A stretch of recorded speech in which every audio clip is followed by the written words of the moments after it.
আন্তর্জাতিক খ্যাতি সম্পূর্ণ শুধু অভিনেতা নই, আমি একজন ফিল্ম ডিরেক্টরও বটে। ওকে, এখন তোমরা তো অতি বেশি মুসলমান হয়ে গেছো।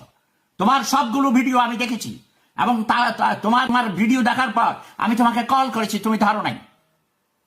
এত বেশি ধর্মকে ব্যবহার করে এসব ভণ্ডামি ছেড়ে দাও তোমরা। তোমাদের চেয়ে আমি বেশি ভালো মুসলমান। 95 এটাও মিথ্যা কথা, এটা আরেকটা মিথ্যা কথা। 95% মুসলমান কোথায় হয়? যোগ বিয়োগ অঙ্ক শিখেছ? মিথ্যুক, ধোঁকাবাজ, প্রতারক। এই চুপ, ইউ স্টপ। এই তোর সাথে আমি কথা বলবো না, বেয়াদব। তুই রাজাকার, ইউ গেট লস্ট, স্টুপিড।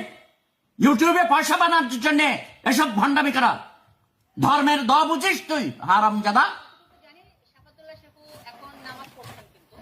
কুত্তার বাচ্চা। এই হালে না, তুই হারামজাদি, তুই কুত্তি মাগি। এই হারামজাদারা কেন প্রশ্ন করতে দিলি?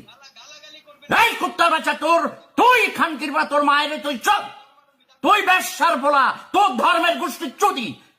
তুই ধর্মের কিছুই জানো না, তোর ইসলামের নাম করে ভণ্ডামি করিস, রাজাকারের গোষ্ঠী।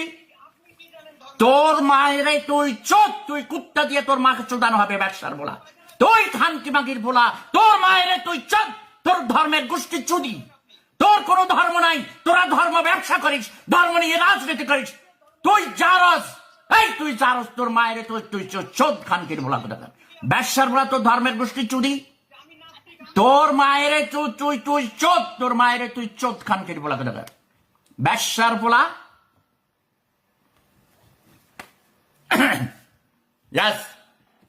আপনারা লক্ষ্য করেছেন, কোরিয়া থেকে এক রাজাকার জামাত শিবিরের কুত্তা হারামজাদা ছোট লোক আমার সাথে বেয়াদবি করে। ওকে, দিয়ে দিচ্ছি চালার মধ্যে ইচ্ছা মতো, ঠিক আছে না?